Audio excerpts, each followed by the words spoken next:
We're brothers. Yeah, yeah, I We'll do brotherly understand. things. Yeah, At the end yeah, of the that's day, great. no matter what happens, we're gonna love each other, and Yeah, it'll be fine. yeah, So. yeah.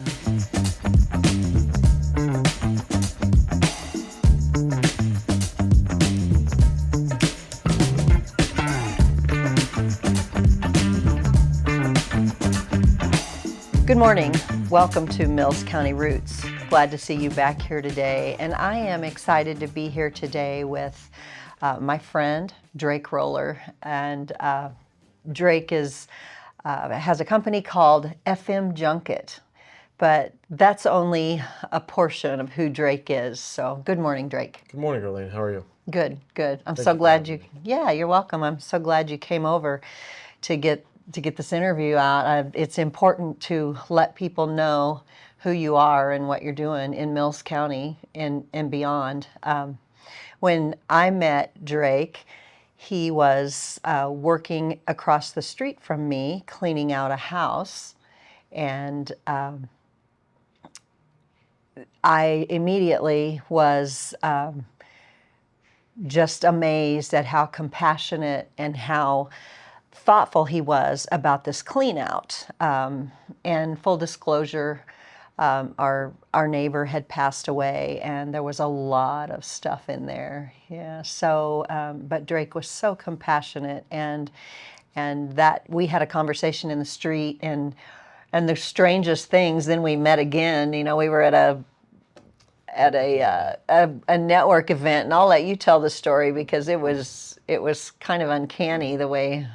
Yeah, so it was one of our Wednesday morning groups, and in that house across the street from Carleen, we found a little uranium glass swan, and one of my sales pitch, not sales pitch, elevator pitch was bringing kind of a show and tell gift, and I brought a swan that day, and then I walked in the door and I saw Carleen, and I thought, wow, what a small world What that a was. small world! Because this was in Bellevue. We sat down next to each other, and then realized it was each other, and Yeah. it was so it was really.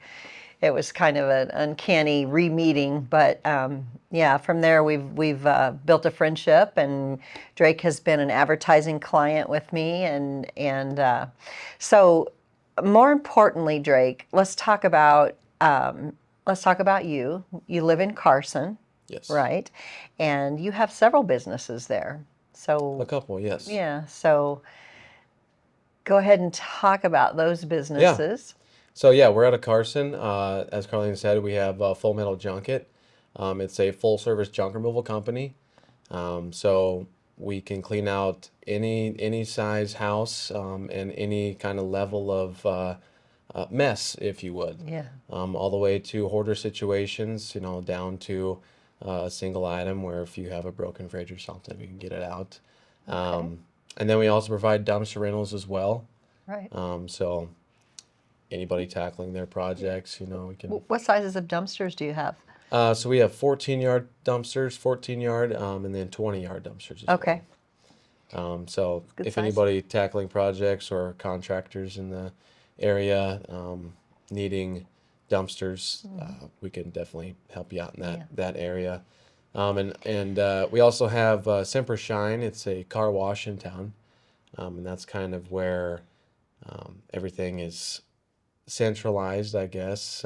It's right there on Highway 92, so all of our dumpsters sit outside, and it's a fully functional car wash, so people can come and wash their cars whenever they drive by. I drove through the other day. I drove through Carson. I was coming back out of Hancock area, and so I swung through Carson and saw your dumpsters sitting there by the car wash. And then attached to the car wash, you have another business. Yeah, so actually, inside the car wash is kind of a little antique store, like our office area. So it's kind of like a museum. So with the junk removal side of things, we find a lot of items that necessarily don't need to be thrown in the landfill.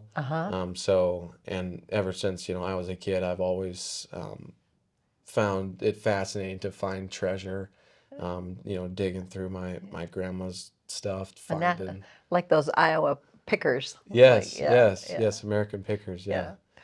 yeah. But yeah, with that is we have a little antique store where we're open to the public usually once a month. People can come in and just find some stuff that can bring back memories for them too, and they can bring it back home, and we can see some of that junk live a little bit longer. Right. So What I love are the names of your businesses, and that one being Private Pile. yeah, So you have Private Pile, Semper Shine, and FM Junket. yes, So if which you, stands for Full Metal Junket. yeah, Full Metal Junket. So you might be kind of seeing the theme of things here. Drake is a veteran. Drake is a United States Marine Corps veteran. Thank you for your service, Drake. You're worth it. Yeah. Oh, that's such a nice response. Thank you. Thank you. Thank you. So support Drake. Support him if you need a dumpster, if you need your car washed. What is it? 8 quarters? It is 8 quarters. Yes, $2. $2. Yes. Yeah. Yeah, I know in the network group there's quite a little joke that goes around about 8 quarters. Yes. So yeah, that's fun.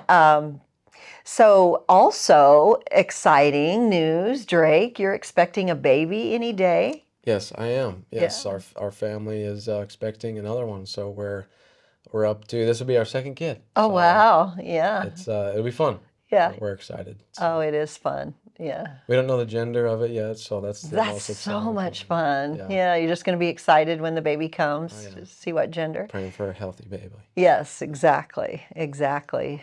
So what's a typical day like for you, Drake? That's a great question. I don't even know. No days are typical. No days are really typical. Yeah. I like to like to think that I have some sort of reoccurring days, Yeah. but they're never the same, and I think that's why I love what I do. Yeah. I think there's a couple hours in the morning that are the same every single day, but other than that, I just kind of go with the flow, kind of. Yeah. So, Well, that's going to get interesting here pretty soon, too. yes, Those 2 hours that are always the same won't be the same anymore Right, for a while. right. So that'll be fun. it will Yeah, be. but Yeah, I think I'm gonna take a few weeks off to stay home, and that's wonderful. my brothers work with me on the FM Junket side, Okay. so they'll be running dumpsters and they'll be taking care of the junk removal Yeah. stuff, and if we have a big job, then maybe Mama Bear let me go out. Yeah. I think that's amazing that you are going to get to stay home and bond with the baby too. I know it's kind of, it's important. Very. It's really I think important. it's important for the baby, but also for my wife. Yes. There's probably a lot going on there. I mean, Right, exactly. Especially with a 4-year-old son. Yeah. Maybe he'll probably get a little jealous. Maybe, Oh so. boy.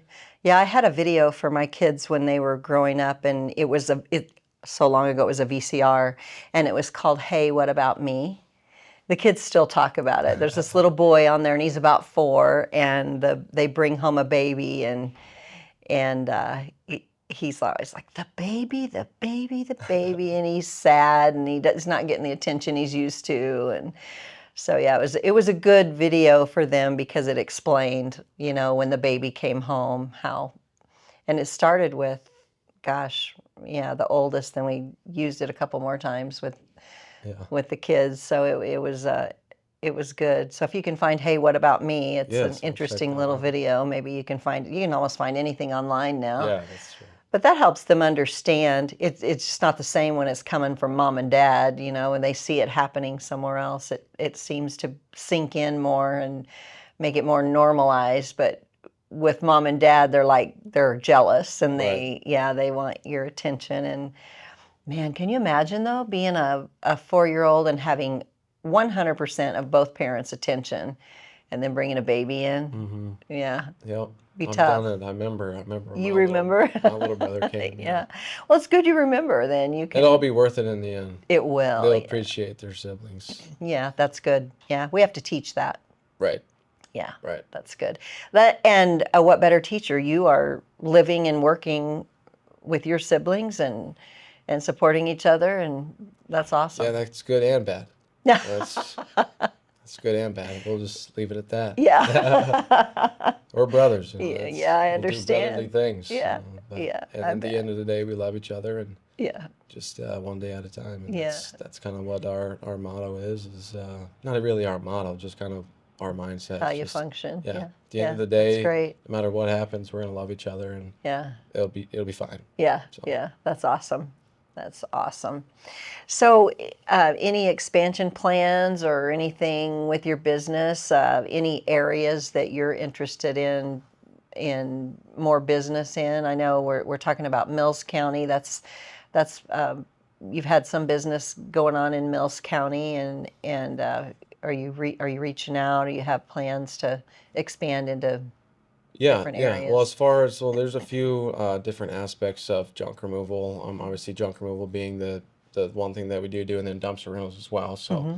on the junk removal side of things, I would say I really just want to kind of get into nursing homes and kind of just educate that that um, Age group? that age Yeah. group. Mm-hmm. Just kind of give them or teach them, not really teach them, but let them know or give them a solution on what to do with all their stuff. Oh, Because yeah. whenever that time does come, Mm-hmm. a lot of the kids are left with houses that are full, Mm-hmm. and they don't even know where to start, but they know that they need to get the house sold, right? So Right. I kind of want to just get in there and bridge that gap and kind of Yeah. let those folks know that, because in that age group is also very they get very sentimental over their items. So, Yeah. just letting them know that not everything's going to go to a landfill, and that, we're here to help and kind of Yeah. that aspect of I things. think we're So, all pretty sentimental about our items. You see some minimalism more now than you used to, hmm and the minimalist lifestyle. But I'm attached to some things that belong to my grandmother oh yeah, and my mother, and I think everybody gets that way, and that's kind of a Midwestern thing. yeah, But holding on to things, we've talked about this before. It's kind of a mindset that I feel has been handed down from the age of the Depression hmm when everything mattered. You can think about World War II and how they were able to gather metal and use that metal to make ammunition and in the ammunition plants and yeah, stuff. And then everybody saved everything. We in those days, if there was leftover food, it's like I know a lady who grew up in the Depression, and she literally saves and washes out bread sacks to put food in instead of the containers with the plastic containers with the lids. As a matter of fact, I gave her a Christmas gift one time of those plastic containers with lids, and she gave it back to me. wow, Yeah, she said, you just go ahead and use that. That was something that was a luxury to her. yeah, And she had her bread sacks. She had a drawer full of her bread sacks and reuse, save aluminum, and that's what she used. And as happy as a clam doing that. So we should all be that frugal, probably, but it was. I think that's that mentality. And then, so my mom would be that next generation, I think. Yeah. And um, my grandparents were children during that time. And then my mom would be the next generation. And my mom's the same way. She like saves everything. And hmm yeah.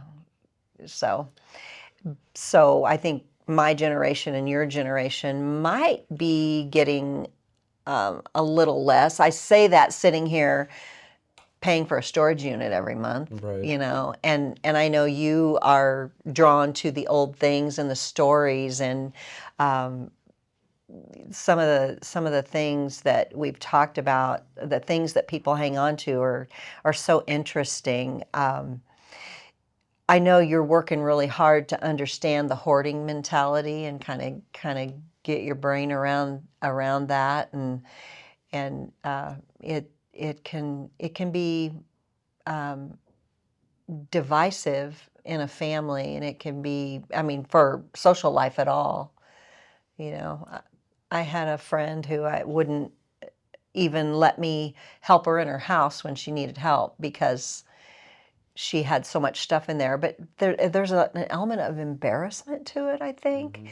But there's also that ownership, that holding on to it, so. Yeah, it is interesting, for sure.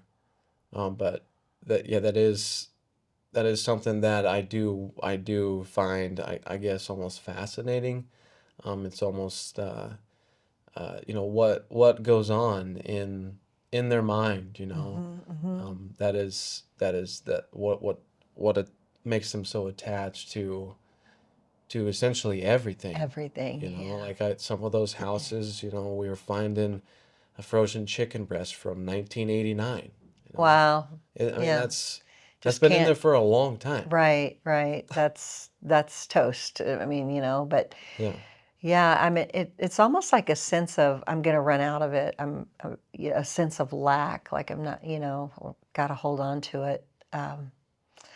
Yeah, I've seen that, and I can't imagine how dried out and over it was Right. for a chicken breast frozen. I mean, the freezer's not forever, No. right? And but it just makes you really wonder, just Uh-huh.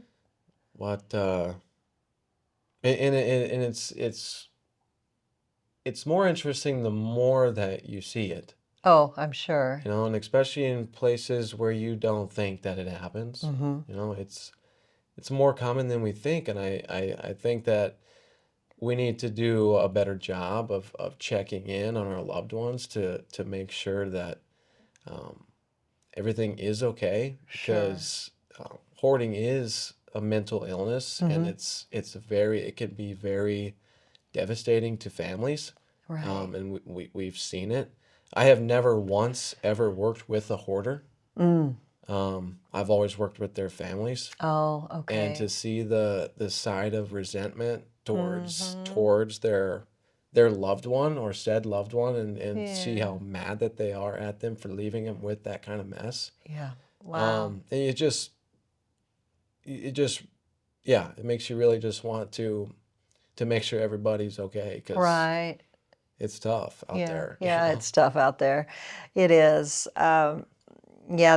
That's hard to do because they don't want you moving their stuff around. They don't want you helping them. They don't want you No, sorting and figuring what has value to you and what doesn't, because it all has value to them. yeah, And yeah. there used to be a show on TV. What was it called? Hoarders. It was, I think yeah. it was called Hoarders. So that's an interesting concept. And didn't mean to get so far into that No, subject, but Drake, you are a stellar human being, and you are honest and integral, and the work you do for people is heartfelt.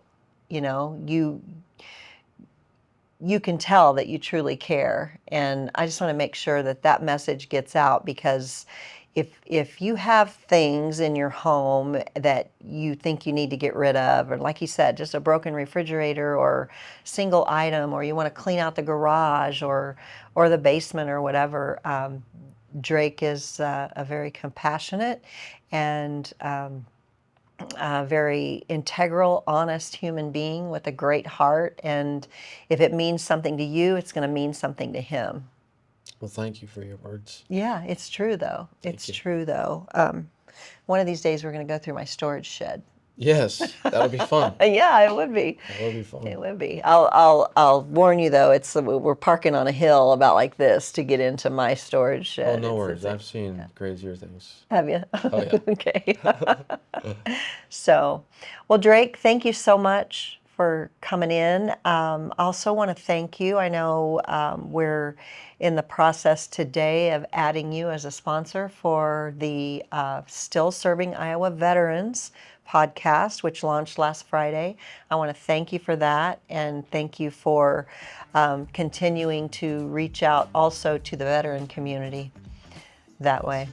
Thank you very much. Thank you for having me on today. It means a lot. Yeah, Thank you. thank you. Great. Thanks, Drake. Thank you.